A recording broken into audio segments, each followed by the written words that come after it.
Right, నమస్తే, welcome to interview with Durga. Revanth Reddy గారికి 100 కోట్లు ఇచ్చాను, ఈ మాట ఒక మాజీ అధికారి అన్న మాట. ఇప్పుడు ఆ మాట అందరి నోట అన్ని చోట్ల వినిపిస్తున్న మాట, ఏకంగా సోషల్ మీడియా కూడా కోడే కూస్తున్న మాట. రేవంత్ రెడ్డి గారు గెలవడానికి ఆ గెలిచే సమయంలో మేము 100 కోట్ల రూపాయలు మేము డొనేషన్ ఇచ్చామంటూ చెప్తున్న మాట. మరి ఈ మాట అన్నది ఎవరు, మరి మనతో పాటు ఉన్నది ఎవరు, ఆ విషయాన్ని చెబుతున్నది ఎవరని కూడా ఒకసారి మనం పరిచయం చేసుకుందాం. సో పబ్లిక్ హెల్త్ రిటైర్డ్ నర్సుగా ఉన్నారు ప్రసన్న గారు. ముందుగా ఆమెను మనం ఇన్వైట్ చేద్దాం. నరసింహ గారు నమస్తే అమ్మ. నమస్తే. అదేవిధంగా ప్రసన్న గారు నమస్తే. మరి రేవంత్ రెడ్డి గారికి 100 కోట్ల రూపాయలు ఇచ్చామని చెబుతున్న వ్యక్తి ఎవరు, ఎందుకు ఇచ్చారు, ఎప్పుడు ఇచ్చారు, అసలు ఏమంటారు? ఈ మాట మీ చెవిన పడిందా? మన మాజీ డైరెక్టర్ గారు గడాల శ్రీనివాసరావు గారు, ఆయన అందరికి తెలిసిన విషయమే. ఆయన ఒక ఎంప్లాయీ, కానీ బీఆర్ఎస్ పార్టీలో కేసీఆర్ గారికి కాళ్ళు మొక్కి ఏళ్ళు మొక్కి కొత్తగూడెం టికెట్ గురించి తెగ ట్రై చేశాడు, జరగల. ఇక ఆ మూమెంట్లో ఆయన చాలా బాధపడిపోతే ఈ లోపల ఎలక్షన్స్కి ఎంతో ట్రై చేశాడు, దొరకలేదు, టికెట్ లేకుండా పోయింది. ఇంతలోకే ఎలక్షన్స్ వచ్చినాయి. ఎలక్షన్లో కాంగ్రెస్ పార్టీ అందరూ చాలా మనోభావాలతో ఉండి బాధపడి 10 ఏళ్ళు నాశనం అయిపోయింది తెలంగాణని కాంగ్రెస్ని గెలిపించుకున్నారు. కాంగ్రెస్ గెలిపించుకున్న తర్వాత కాంగ్రెస్ ప్రభుత్వం చూసి గడాల శ్రీనివాసరావుని పక్కన పెట్టి జనవరిలో, లాస్ట్ ఇయర్ జనవరి 2024 జనవరిలో 21వ తారీఖున ఆయనను తీసి ఉన్నాళ్లలో సీనియర్ అని రవీంద్ర నాయక్ గారిని ఎక్కించినారు. అది అందరికి తెలిసిన విషయమే. దిగిపోయిన ఆయన లీవ్లో ఉన్నాడు.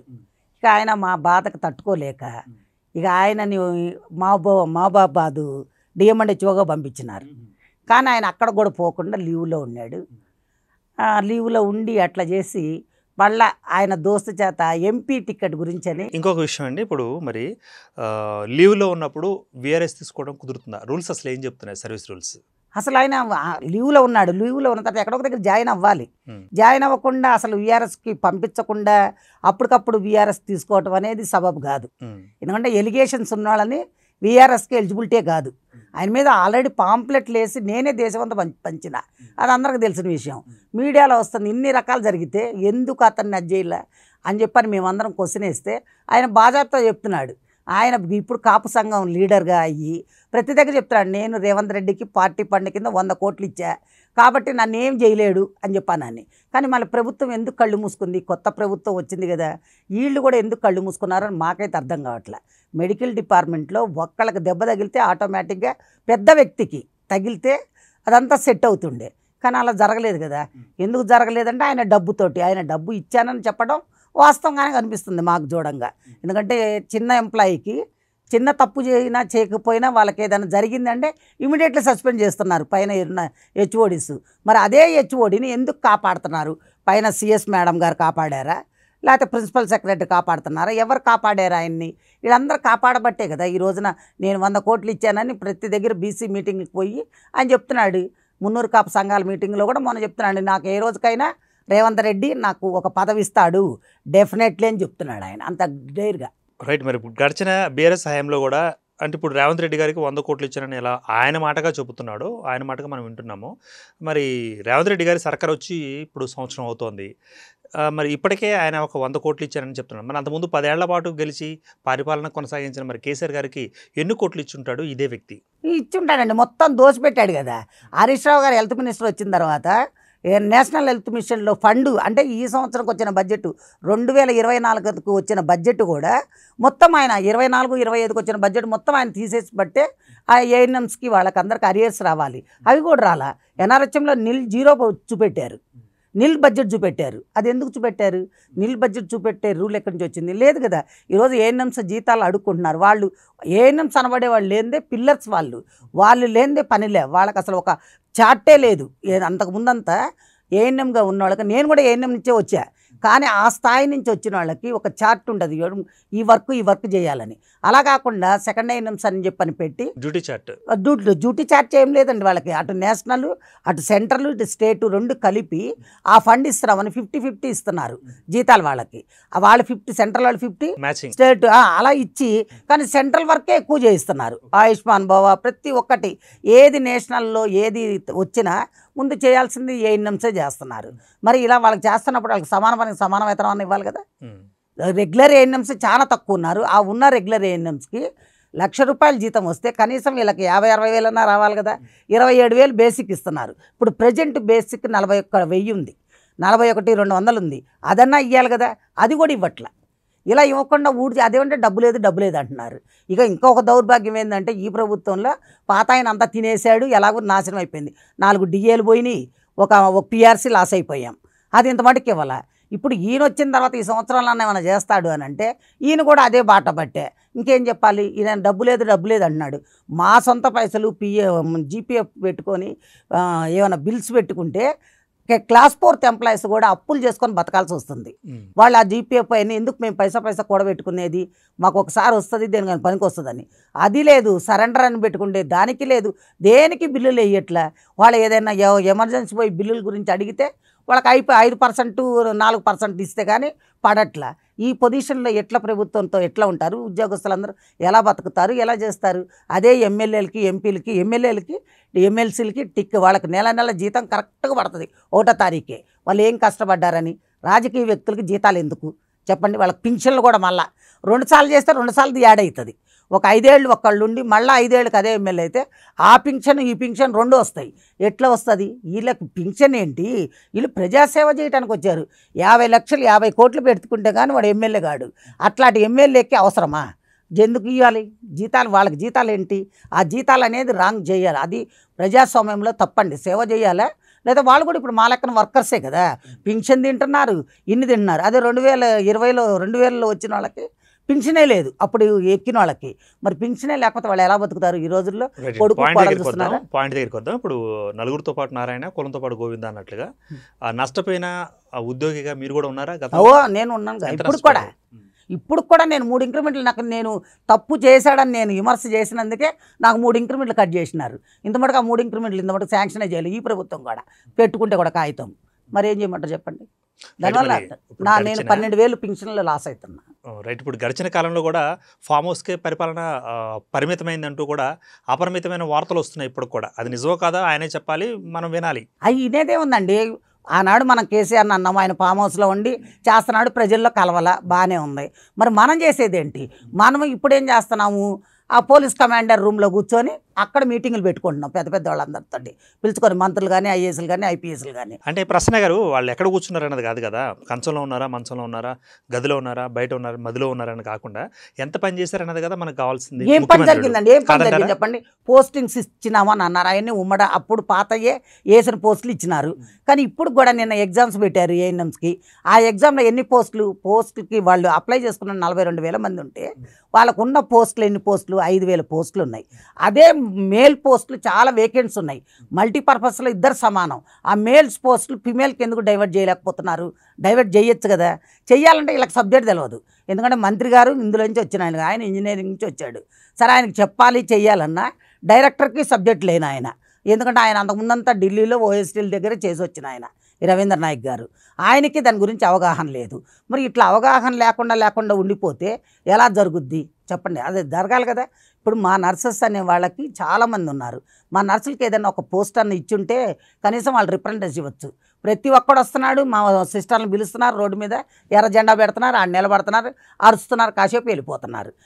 సందాలు తీసుకునే యూనియన్ వాళ్ళే అక్కడికి వస్తున్నారు. ఇప్పుడు పిల్లి నల్లడదా తెల్లడదా అనేది ముఖ్యం కాదు, ఎంత బాగా ఎలుకలు మట్టగలదు అన్నది. ఇప్పుడు ఎర్ర జెండా కావచ్చు, పచ్చ జెండా కావచ్చు, 3 రంగుల జెండా కావచ్చు.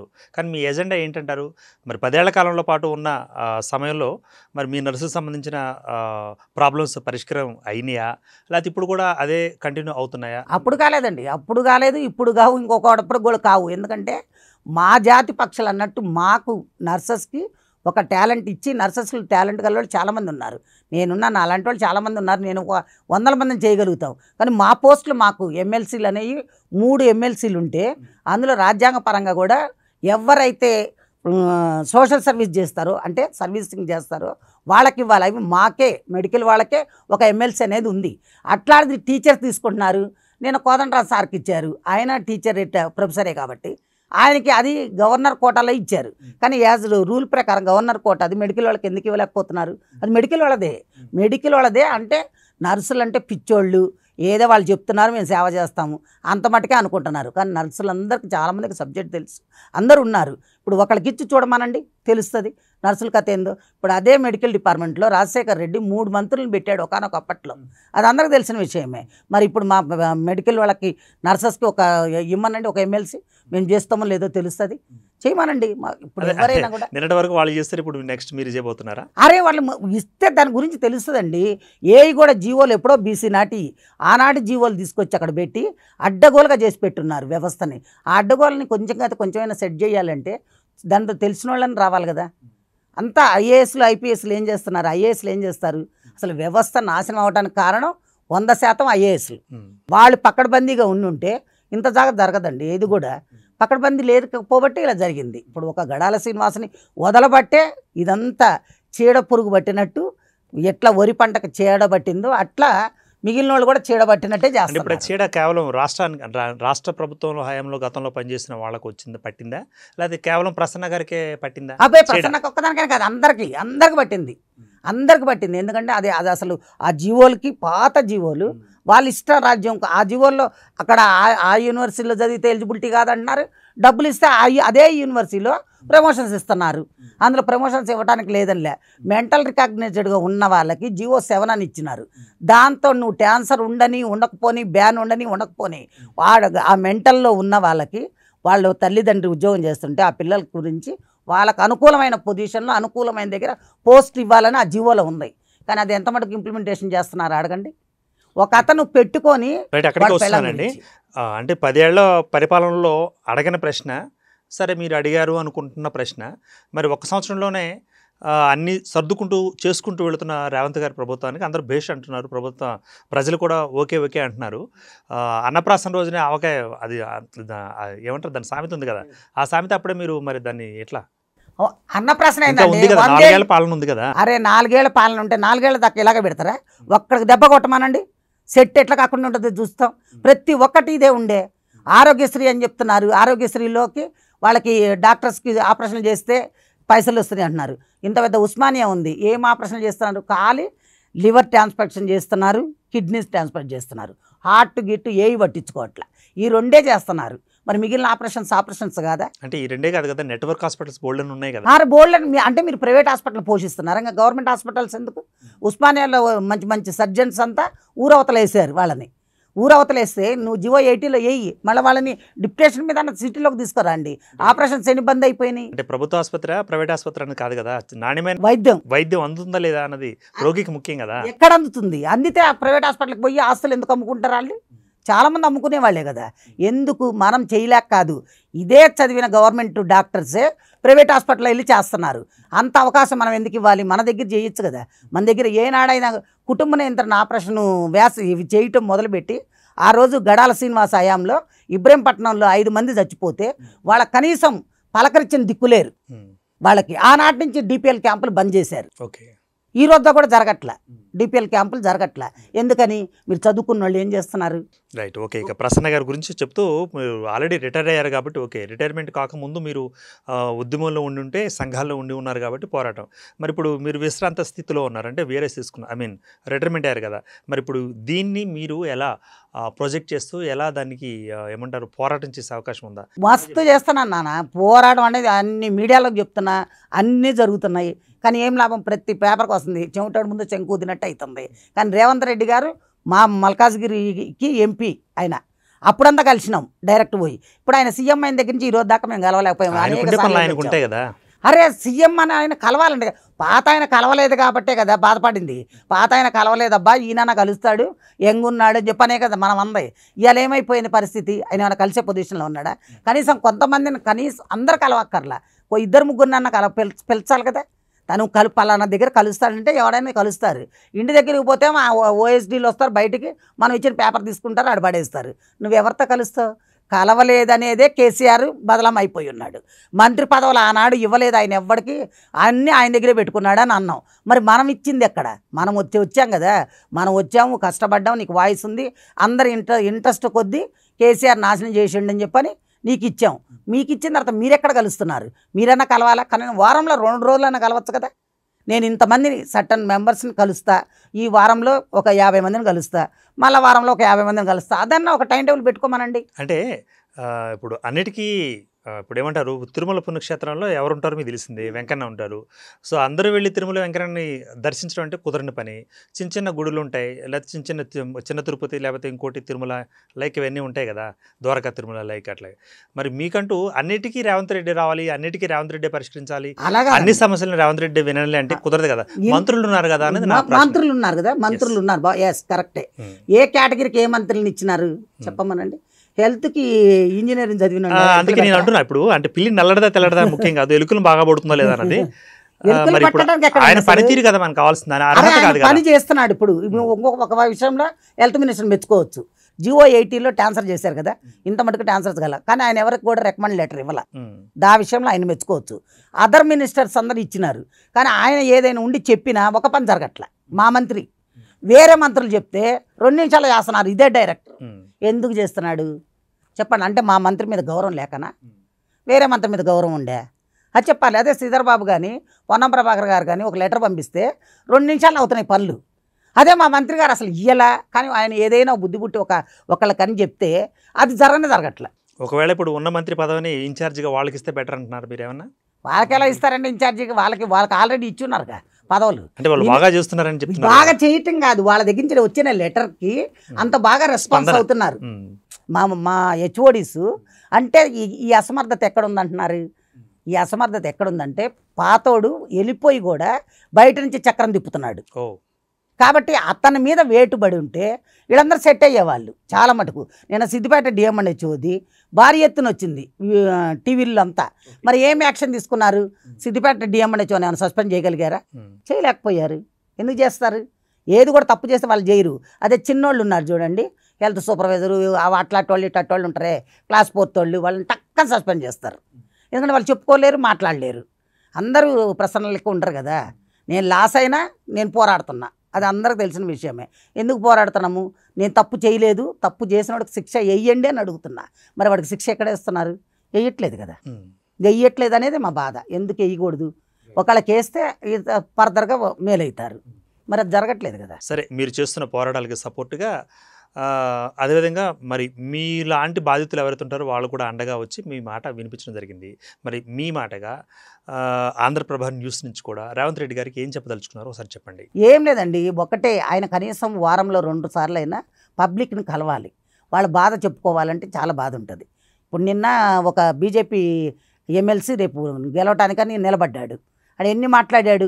నేను 30 కోట్లు ఇస్తే కానీ బండి సంజయ్కి వాళ్ళందరికి 30 కోట్లు, కిషన్ రెడ్డికి వాళ్ళందరికి 30 కోట్లు ఇస్తే కానీ నాకు టికెట్ రాలేదు, బోర్డు బీసీలు వేసేది ఏంది నాకు ఓట్లు అన్నాడు.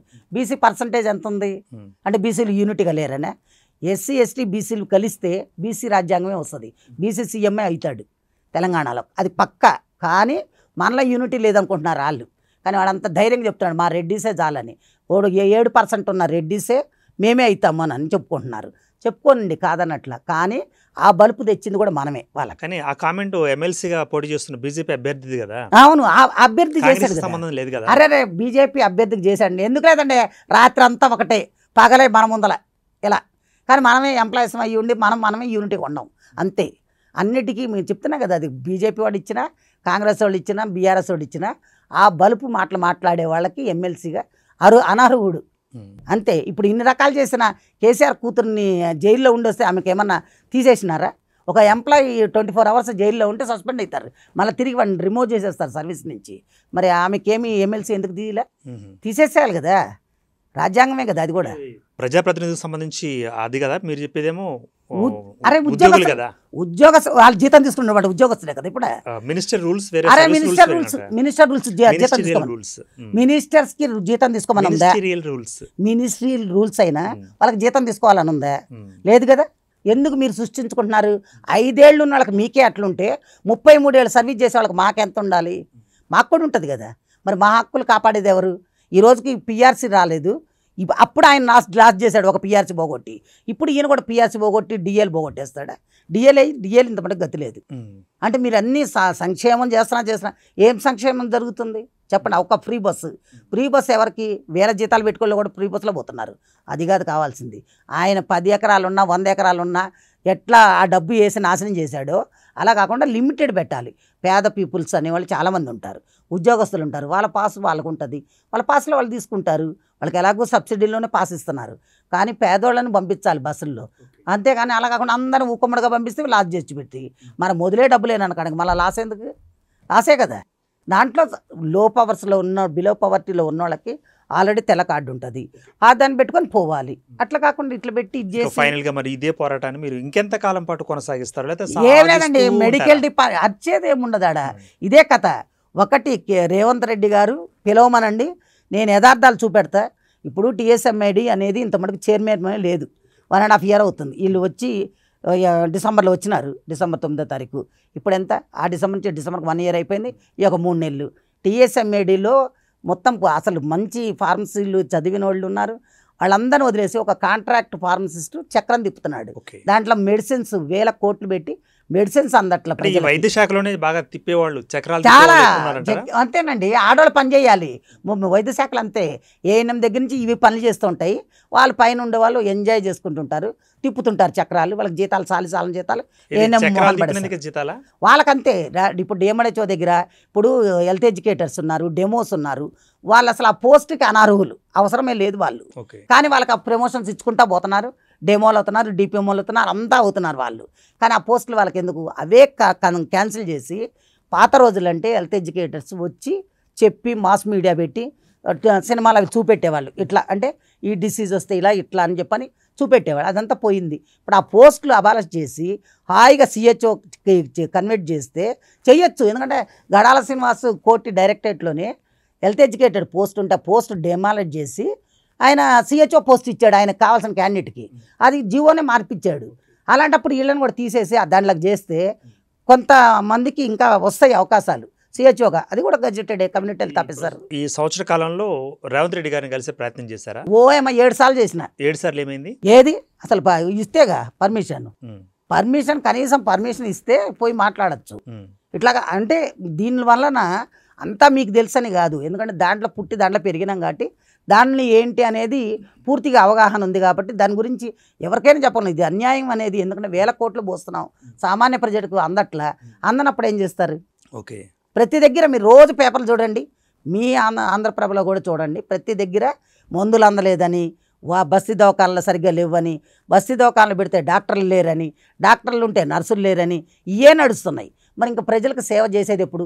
ప్రతి దగ్గర మెడికల్ కాలేజీలు పెట్టుకున్నారు, ఎవరు సీఎం ఉంటే వాళ్ళు. ఆ ఐసీఎంఆర్ వాళ్ళు కూడా రూల్స్ లేకుండా ఇచ్చేసినారు. సరే అవి పెట్టి ఆ కాలేజీలు పెట్టామని అప్పులు తెచ్చుకుంటున్నారు, తింటున్నారు, మందికి ఉపయోగిస్తున్నారు, ఏం చేస్తున్నారు దేవుడు తెలవాలి. మరి వాళ్ళకి టీచింగ్ చెప్పడానికి ఎవరైనా ప్రొఫెసర్స్ ఉన్నారా? నర్సింగ్ కాలేజీలు కొత్తగా పెట్టారు, వాళ్ళు ఎట్లా చదువుతారు, ఎట్లా చేస్తారు? రైట్ ప్రసన్న గారు, ఇప్పుడు మరి రేవంత్ రెడ్డి గారు మిమ్మల్ని పిలిచారు అంటే, ఒకవేళ అవకాశం ఇచ్చారంటే మీరు మొదటగా అడిగే ప్రశ్న ఏంటంటారు రేవంత్ రెడ్డి గారిని? ప్రజల్లో కలవాలి, ఆయన ప్రజలకి అందుబాటులో ఉండాలి, వారంలో 2 సార్లు 3 సార్లు అన్నా ప్రజల్ని కలసాలి, ఆయన మెయిన్ పాయింట్. తర్వాత మా డిపార్ట్మెంట్లో నామినేటెడ్ పోస్ట్ ఇచ్చి కనీసం మా వాళ్ళకి రోడ్డు మీద పడి ఎవరి పడితే అట్లా తిరగకుండా మాకు అనేది ఎలక్షన్ అన్న పెట్టాలి. వాళ్ళకి 10 మంది 10 రకాల యూనియన్లు అయిపోయినాయి. అట్లా కాకుండా ఆల్ కేటగిరీకి ఒకటే లెక్కన ఉండాలి, మాట్లాడాలి. అట్లానే టీఎన్జిఓస్ లెక్కన కాదు, టీఎన్జిఓస్ వల్లనే మేము నాశనం అయిపోయినాం. ఎంప్లాయీస్ అందరినీ తాకట్టు పెట్టిండు ఆనాడు కేసీఆర్ దగ్గర. ఇప్పుడు మమ్మల్ని ఎవరి దగ్గర తాకట్టు పెట్టకుండా, రేవంత్ రెడ్డి దగ్గర తాకట్టు పెట్టకుండా మమ్మల్నిగా గుర్తించి మాకు దీనికి ఉపయోగపడేది చాలా మటుకు, ఎందుకంటే దీంట్లో ఎలా చేస్తే చెప్పగలుగుతామనేది చెప్తాం మేము. ఎందుకంటే ఊర్లు తిరిగి చేసిన వాళ్ళం మేము కూడా. ప్రతి ఒక్క దానికి ఆయనకి ఏం కావాలో ఐఏఎస్ని కూడా పెట్టమనండి, సబ్జెక్ట్ అంతా చెప్తాం మేము. ఎందుకంటే వాళ్ళకి తెలియదని కాదు, కింద జరిగే నెట్వర్క్ పైదాకా రావట్ల, పైన వాళ్ళకి తెలియదు. ఇప్పుడు ఏసీలో ఉండి కూర్చుంటారు, వాళ్ళేమో ఇల్లు తిరగరు కదా ఐఏఎస్లు, ప్రతి ఇల్లు తిరిగేది మేమే కదా. సమాన పనికి సమాన వేతనం అన్న తర్వాత ఎందుకు ఇవ్వలేకపోతున్నారు? ఇవ్వాలి కదా, ఊడిగం చేసే వాళ్ళు కంపల్సరీ ఇవ్వాలి కదా, మరి ఎందుకు ఇవ్వలేకపోతున్నారు అనేదే మా బాధ. రేవంత్ రెడ్డి గారు కలిస్తే కంపల్సరీ రిప్రజెంటేషన్స్ ఉన్నాయి, ఇస్తాం. ఆరోగ్యశ్రీలో కూడా ఇప్పుడు మెడికల్ రీఎంబర్స్మెంట్ బిల్లులు ఉన్నాయి, నెల తిరగాల్సి వస్తుంది. అదే ఆరోగ్యశ్రీ ద్వారా చేస్తే ఆంధ్ర టైప్లో ట్రస్ట్ చేసి ట్రస్ట్లోకి ఇచ్చారనుకోండి తొందరగా బిల్లులు అయిపోతాయి. అది ఇక్కడ 10 మంది చేసేది 10 బిల్లులు అయ్యేది ఆరోగ్యశ్రీలో కలిపితే 50 బిల్లులు అవుతాయి నెలకి. 50 మంది సేవ్ అవుతారు కదా. అట్లా రైట్ మా, ఆల్ ది బెస్ట్ మా. అట్లాగే మీ యొక్క పోరాటం ముందుకు తీసుకెళ్ళండి. రేవంత్ రెడ్డి గారు మిమ్మల్ని చూస్తారు, మీ సమస్యలు పరిష్కరించే దిశగా ముందుకు వెళ్తారని ఆశిద్దాం. Thanks for participate. Okay, thank you. Right, మరి మొత్తంగా చూసినట్లయితే ప్రసన్న గారు ఇంతసేపు తమ యొక్క మనోభావాలను పంచుకోవడం జరిగింది.